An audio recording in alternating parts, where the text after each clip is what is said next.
Hello students, welcome back to my YouTube channel बरूट English hub. This is Rajni. तो देखिए students, आज के इस लेक्चर में हम डिस्कस करेंगे व्हेन यू आर ओल्ड। तो देखिए ये आपकी बीए सेकेंड ईयर से थर्ड सेम की पोइम नंबर 8 यानी चैप्टर नंबर 8 है, जो कि W.V. ईट्स के द्वारा राइट की गई है। तो देखिए when you are old W.V. Yeats के द्वारा रिटन एक बहुत ही खूबसूरत पोइम है। तो देखिए W.V. ईट्स ये एक आयरिश पोइट थे जो कि आयरलैंड से थे। तो हमें W.V. ईट्स के बारे में ज़्यादा कुछ करने की ज़रूरत नहीं है, हमें सिर्फ इसकी पोइम के बारे में, व्हेन यू आर ओल्ड के बारे में, इसका बैकग्राउंड पता होना चाहिए, इसका थीम पता होना चाहिए, क्योंकि क्वेश्चंस हमारे यहीं से निकलते हैं। तो देखिए व्हेन यू आर ओल्ड ये W.V. ईट्स ने कहाँ से लिखी, तो इसका बैकग्राउंड कहाँ से आया। तो देखिए इसका बैकग्राउंड कहाँ से आया, एक बहुत ही फेमस पोइट थे जिनका नाम था पायरी दी रोंसर्ड। तो देखिए इन्होंने क्या लिखा था, वो बहुत ही प्यारा सा सोनेट लिखा था जिसका नाम था of his ladies old days. Of his ladies old days. तो ये क्वेश्चन आपसे पूछा जा सकता है कि ये पोइम है जो व्हेन यू आर ओल्ड, ये किस पर बेस्ड है। तो ये है पायरी डी रोंसर्ड के एक बहुत ही famous sonnet of his ladies old days. ये इसी सोनेट से ये पोइम लिखी गई है, यानी कि ये पोइम इसी सोनेट पर बेस्ड है। तो देखिए जो ये W.V.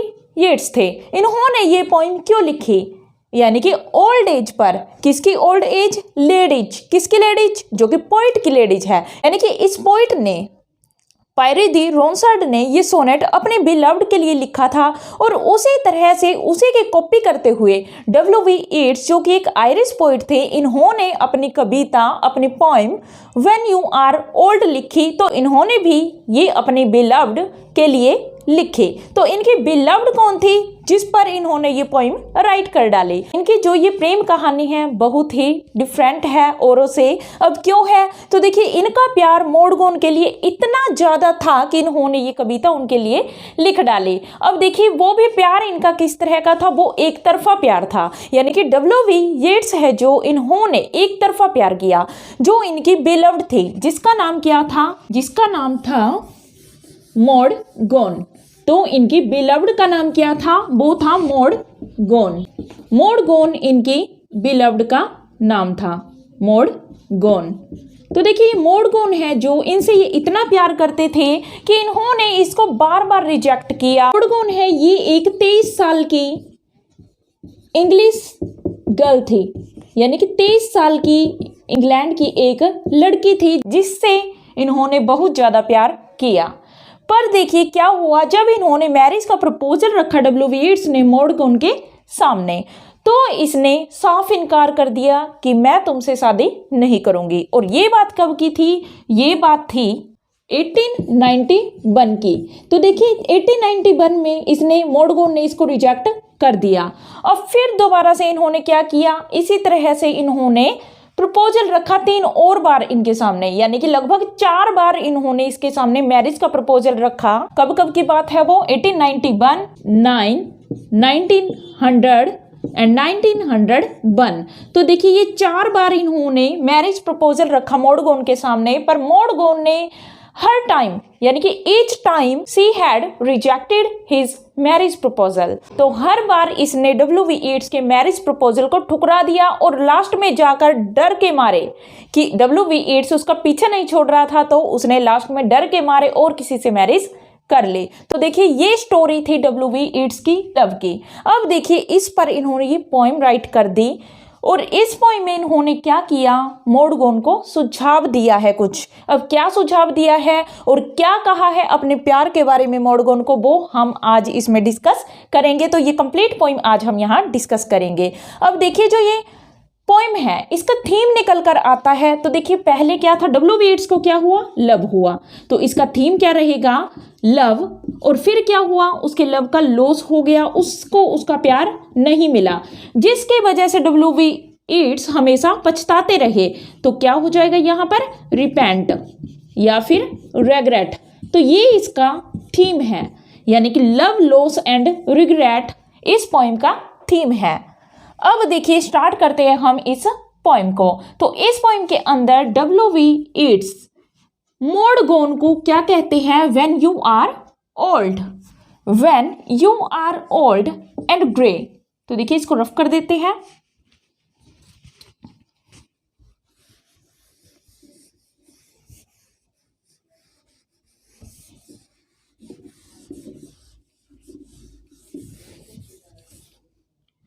तो देखिए अब W.V. Yeats क्या कहते हैं मोडगोन को? व्हेन यू आर ओल्ड, कि जब तुम बूढ़े हो जाओगे, एंड ग्रे, और जब तुम्हारे बाल, तुम्हारे हेयर बिल्कुल ग्रे हो जाएंगे, वाइट हो जाएंगे, एंड फुल ऑफ स्लीप, और जब तुम नींद से भर जाओगे, यानी कि जब तुम बुढ़ापे के कारण नींद की अवस्था में रहोगी, सारा दिन ऊँघते रहोगे, नींद की अवस्था में जैसे बूढ़े होते हैं, जैसे ओल्ड एज में होता है कि मुंह खोलकर नींद में ही पड़े रहते हैं सारा दिन जो बूढ़े होते हैं, तो ठीक उसी तरह से यहाँ पर W.V. Yeats कहते हैं कि जब तुम बूढ़ी हो जाओगे, तुम्हारे बाल वाइट हो जाएंगे और तुम ओल्ड हो जाओगी, और तुम नींद में जब ऊँघ रही होगी, नींद में होगी पूरी तरह से, and nodding by the fire, और क्या करोगे तुम? नोडिंग करोगी।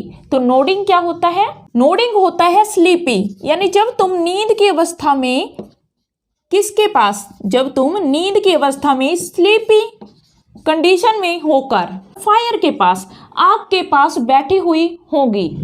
टेक डाउन दिस बुक, तो तुम क्या करना? जो नीचे बुक पड़ी होगी तुम्हारे पास, उसको तुम उठा लेना। अब ये कौन सी बुक है? ये वो बुक है जिसमें W.V. Yeats ने मोडगोन की खूबसूरती के किस्से लिखे हैं कि वो कितनी खूबसूरत थी और कितने लोग उस पर उस वक्त, उसके जवानी के टाइम में उस पर फिदा होते थे। तो ये सभी किस्से W.V. Yeats ने एक बुक में लिखे, और इसी बुक को मोडगोन को W.V. Yeats पढ़ने के लिए कहते हैं कि जब तुम बूढ़ी हो जाओगे, फायर के पास, आग के पास बैठी हुई होगी सर्दियों के दिनों में, तो तुम क्या करना? तुम इस बुक को उठा लेना, एंड स्लोली रीड, और इसे बिल्कुल स्लोली, आराम आराम से, धीमे धीमे तुम पढ़ना, and dream of the soft look, और तुम सपने लेना स्टार्ट कर देना। किस चीज़ के सपने? किस चीज़ के ड्रीम? तो वो होंगे तुम्हारी सॉफ्ट लुक के, कि तुम कितनी खूबसूरत होती थी, सॉफ्ट तुम्हारी लुक होती थी, तुम्हारे जो बॉडी की, जो तुम्हारी स्किन है, जो बिल्कुल कैसी थी? सॉफ्ट थी। तो उसको तुम याद करना, इस बुक में लिखे हुए वर्ड्स को धीरे धीरे पढ़ते हुए तुम अपने जवानी के दिनों को याद करना। योर आइज हैड वंस, और तुम याद करना कि तुम्हारी आंखें कितनी सुंदर हुआ करती थी कभी। वंस मीन्स कभी तुम्हारी आंखें कितनी सुंदर हुआ करती थी, ये तुम इस बुक में पढ़ना। End of their shadows deep, और तुम याद करना कि जो तुम्हारी shadows, there shadows deep, it means कि उसकी शैडो है कितनी डीप, कितनी बॉटमलेस थी, यानी कि तुम्हारी शैडो भी कितनी खूबसूरत थी, तुम्हारी छाया जब तुम जवान थी, यानी तुम अकेली खूबसूरत नहीं थी, तुम्हारी तो परछाई भी बहुत खूबसूरत हुआ करती थी। वो कौन सा वक्त था? तो वो वक्त था तुम्हारी जवानी का वक्त। और ये सब तुम कहाँ पढ़कर याद करोगी? वो पढ़कर याद करोगी इस बुक में जो मैंने तुम्हारे लिए लिखी है। तो देखिए ये हुआ हमारा फर्स्ट स्टैंजा। इसकी अगर राइम स्कीम की बात करें तो राइम स्कीम देखिए, स्लीप को आप किससे करोगे? Deep, sleep deep, book look, तो स्लीप को नाम दिया हमने ए, तो इसको भी हमने नाम दिया ए। बुक को नाम दिया हमने बी, और बुक के साथ मैच होता है लुक, तो इसको नाम दिया बी। तो यहाँ राइम स्कीम क्या निकल कर आई? ए बी बी ए। उसके बाद देखिए second stanza, how many loved your moment of glad grace. अब देखिए पोइट मोडगोन को क्या कहते हैं? वो कहते हैं कि जब तुम जवान थी तो कितने लोग तुम पर फिदा हुआ करते थे, यानी कितने लोग तुमसे प्यार करते हुए तुम्हें प्रपोज किया करते थे। ये सब तुम याद करना इस बुक को पढ़ने के बाद। अब देखिए क्या कहते हैं, how many loved your moment of glad grace, कि जब तुम्हारी ग्रेस ग्लैड हुआ करती थी, यानी जब तुम्हारे खुशी भरे दिन होते थे और तुम इतनी सुंदर थी, तुम्हारे अंदर एक ग्रेस थी, तुम्हारे चेहरे पर एक ग्रेस थी, तुम्हारी पूरी बॉडी है जो वो ग्रेस से भरी हुई थी, चमकदार थी, तुम इतनी खूबसूरत थी और तुम कितनी खुश हुआ करती थी, और कितने ही लोग थे जो तुमसे प्यार किया करते थे।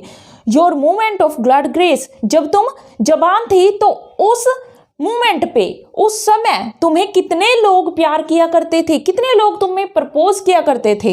एंड लव योर ब्यूटी, और कितने ही लोग, ना जाने कितने ही लोग तुम्हारी सुंदरता से प्यार किया करते थे। विद लव फॉल्स और ट्रू, और वो सारा प्यार जिसका हमें पता ही नहीं है कि कौन तुम्हें सच्चा प्यार करता था, ट्रू था किनका लव, और किनका लव तुम्हारे लिए फॉल्स था। यानी कि जब लोग तुम्हारे जवानी के समय पर तुम्हें प्यार किया करते थे तो वो कैसा लव था, तो वो फिजिकल लव था, क्योंकि तुम जवान थी उस वक्त। तो देखिए, जब जवान होते हैं तो सभी क्या करते हैं, सुंदर देखकर, खूबसूरत देखकर हर किसी को दिल दे बैठते हैं, तो उसे हम कहते हैं फिजिकल लव। जो सिर्फ कैसा होता है, सुंदरता को देखकर होता है, सिर्फ ब्यूटी को देखकर प्यार किया जाता है। तो उन सब का प्यार, उन लोगों का प्यार जो तुम्हारी जवानी के दिनों में था, वो सारा का सारा फिजिकल लव था, जो लोग तुमसे वो प्यार किया करते थे। बट वन मैन लव्ड, पर एक आदमी ऐसा था जो किससे प्यार करता था, तुम्हें फिजिकली लव नहीं करता था, बल्कि वो प्यार तुम्हें कैसे किया करता था, the pilgrim soul in you, वो तुम्हारे अंदर, जो तुम्हारी पवित्र, पिलग्रिम वैसे होता है कोई यात्री जो एक धार्मिक यात्रा पर जाता है, उसे हम पिलग्रिम बोलते हैं, धार्मिक यात्रा करने वाला व्यक्ति। पर पिलग्रिम यहाँ पर क्या होगा, एक पवित्र, एक होली पर्सन, यानी कि जो तुम्हारी पवित्र आत्मा से प्यार किया करता था, तुम्हारी होली स्पिरिट से प्यार किया करता था। तो आत्मा, सोल मीन्स स्पिरिट, जो तुम्हारी पवित्र आत्मा से प्यार किया करता था, वो सिर्फ एक व्यक्ति था, और वो कौन था, वो खुद मैं था। मैंने कभी भी तुम्हारी सुंदरता से प्यार नहीं किया, मैं तुम्हें हमेशा ही इतना प्यार करता रहूंगा, क्योंकि मैं फिजिकली लव नहीं करता तुम्हें, मैं तुम्हें स्पिरिचुअली लव करता हूं। तो यहाँ पर इस पोइम में आपको साफ दिखाई देगा कि यहाँ पर एक डिफरेंस दिखाया गया है physical love and spiritual love के बीच में, कि कैसे कुछ लोग स्पिरिचुअली किसी को प्यार करते हैं, जो हमेशा प्यार रहता है, जो किसी के चेहरे को देखकर नहीं होता, बल्कि उसके दिल को देखकर होता है, उसके आंतरिक सुंदरता को देखकर होता है, इनर ब्यूटी को देखकर होता है। और एक प्यार वो होता है जो लोग सिर्फ खूबसूरती को देखकर करते हैं, यानी कि फिजिकल लव, फिजिकल अट्रैक्शन की वजह से वो लव करते हैं, तो उसको हम फिजिकल लव कहते हैं। तो यहाँ पर सिर्फ W.V. यीट्स ऐसा था जो अपनी प्रेमिका मोडगोन से प्यार किया करता था, वो भी उसकी पिलग्रिम सोल से, उसकी पवित्र आत्मा से प्यार किया करता था, जो कि मोडगोन के अंदर थी। यू कौन है यहाँ पर, तो वो है पोइट की बिलव्ड, जिसका नाम क्या है, मोडगोन, जो हमने अभी पढ़ा था। अब देखिए, and love the sorrows of your changing face, और जब तुम्हारा फेस चेंज हो रहा था, चेंजिंग फेस मीन्स जब तुम्हारा फेस चेंज हो रहा था, तो तुम्हारे अंदर क्या था, तो तुम्हारी क्या थी, एक सोरो थी, तुम दुखी होती थी कि मैं बूढ़ी होती जा रही हूं। तो ये देखकर जो तुम्हारे अंदर सोरो होता था, मुझे उससे भी प्यार था, मैं उससे भी प्यार किया करता था जो तुम्हारे दुख होते थे, यानी कि मैं तुम्हारी सिर्फ ब्यूटी से नहीं प्यार करता था, मैं तुम्हारे अंदर के दुखों से, तुम्हारी अंदर की ब्यूटी से भी प्यार करता था। अब देखिए, यहां भी राइम स्कीम निकल कर आएगी, ग्रेस, तो ग्रेस का फेस से होगा, और ट्रू और यू की राइम स्कीम सेम रहेगी। तो यहां पर क्या हुई, same rhyme scheme, A B B A, तो ये हुई इसके rhyme scheme. And bending down beside the glowing bars, तो ग्लोइंग बार्स है यहाँ पर, and bending down beside the glowing bars. तो यहाँ पर पोइट क्या कहती है कि जब तुम बूढ़ी हो जाओगी, तो वही फर्स्ट स्टैंजे की ट्यून इसमें आती है, जब तुम बूढ़ी हो जाओगी और तुम बेंडिंग डाउन, झुक कर कहाँ बैठी हुई होगी, बिसाइड, बगल में, किसके बगल में, the glowing bars, glow means यहाँ होगा जिस पर चमक है, चमक आ रही है, यानी कि एक ताप निकल रहा है, एक हीट निकल रही है, जहां बार्स, बार्स क्या होता है, लोहे की छड़े, यानी कि जो हर्थ होती है, हर्थ होती है एक अंगीठी, HEARTH, तो हर्थ को हम बोलते हैं अंगीठी। अंगीठी के अंदर कुछ रोड्स लगी होती है, यानी कि कुछ लोहे की तारें लगी होती है, आयरन बार्स होती है। तो ये उन्हीं बार्स की बात है कि कैसे अंगीठी में जो लोहे की छड़े है वो जलने के कारण चमक रही है, उनमें से ग्रेस आ रही है, उनमें से ग्लो कर रही है वो। तो देखिए, उसी ग्लो की बात है ये कि जब आग के पास जिसमें से चमक निकल रही है, हीट निकल रही है, लोहे की छड़ें जो जल रही है, उनके पास तुम झुककर बैठी हुई होगी, उसके बगल में यानी खुद को हीट देने के लिए, सर्दियों के दिनों में तुम खुद को हीट देने के लिए, गर्माहट देने के लिए यहाँ बैठी हुई होगी मर और तुम बुड़बुड़ा रही होगी, बुढ़ापे में तुम बुड़बुड़ा रही होगी अ लिटिल सैडली, और थोड़ी सी सैड भी तुम दिखाई दे रही होगी उस वक्त, यानी तुम बूढ़ी हो जाओगी बिल्कुल सैड। जो एक बुढ़ापे में उदासी घेर लेती है तो वही उदासी होगी तुम पर। हाउ लव फ्लैड, और तुम यहाँ पर बैठकर सोच रही होगी, बड़बड़ाते हुए बोल रही होगी हाउ लव फ्लैड, कि वो प्यार कहाँ चला गया। कौन सा प्यार फ्लैड, जो उड़ गया है, खत्म हो गया है प्यार, तो वो कौन सा प्यार होगा। तो ये वही प्यार होगा जो ये लोग जो उसकी ग्रेस को देखकर किया करते थे, उसके ग्लैड डेज में, उसके खुशी भरे दिनों में जो लोग उससे उसकी फिजिकल ब्यूटी को देखकर प्यार किया करते थे, वो प्यार इस वक्त उड़ चुका होगा, यानी कि वो डिसअपियर हो चुका होगा, गायब हो चुका होगा। और तुम क्या सोच रही होगी, यहाँ पर बुड़बुड़ा कर खुद से क्वेश्चन कर रही होगी कि वो प्यार आखिर कहाँ उड़ गया, कहाँ गया वो प्यार जो लोग मुझसे ये मेरी जवानी के दिनों में किया करते थे। And paste upon the mountains overhead, क्या वो प्यार पर्वतों पर चला गया है, यानी पर्वतों के पीछे जाकर वो छुप गया है। एंड हिड हिज फेस, या उसने अपना फेस हिड कर लिया है, छुपा लिया है। अमिड, अमिड मीन क्या होगा, विद इन, किसी चीज के बीच में। A crowd of stars, stars means तारों की भीड़ में क्या इस प्यार ने अपना फेस हाइड कर लिया है, छुपा लिया है। तो ये तुम खुद से बुड़बुड़ा रही होगी कि आखिर वो लोग कहाँ चले गए जो मुझे मेरे जवानी के दिनों में प्यार किया करते थे। और तब तुम्हें याद आएगी मेरी, जो तुम्हें सच्चा प्यार करता था। और तुम इस बुक को पढ़कर अपने जवानी के दिनों को याद करना कि कैसे लोग तुम्हें प्यार किया करते थे, और उनमें से एक प्यार करने वाला था जो तुम्हें सच्चा प्यार करता था, वो मैं था। यानी कि यहाँ पर पछतावा भी कर रहा है पोइट W.B. ईट्स, अपने प्यार को जाहिर करता है, लव को जाहिर करता है, और लव के बाद वो लॉस दिखाता है किस तरह से मोडगोन ने उसको रिजेक्ट कर दिया था, और फिर रिग्रेट करता है, पछतावा करता है कि वो अब बूढ़ी हो जाएगी तो उसका तो उसकी फिजिकल ब्यूटी है जिससे लोग प्यार करते थे वो खत्म हो जाएगी, और उसे तब मेरी याद आएगी कि मैं उससे कितना सच्चा प्यार करता था, मैं उससे स्पिरिचुअली लव करता था। तो ये हुई हमारी पोइम नंबर 8 BA सेकंड के थर्ड सेम से। अगर आपको ये लेक्चर अच्छा लगा हो तो चैनल को लाइक, सब्सक्राइब एंड शेयर जरूर करना। Thank you.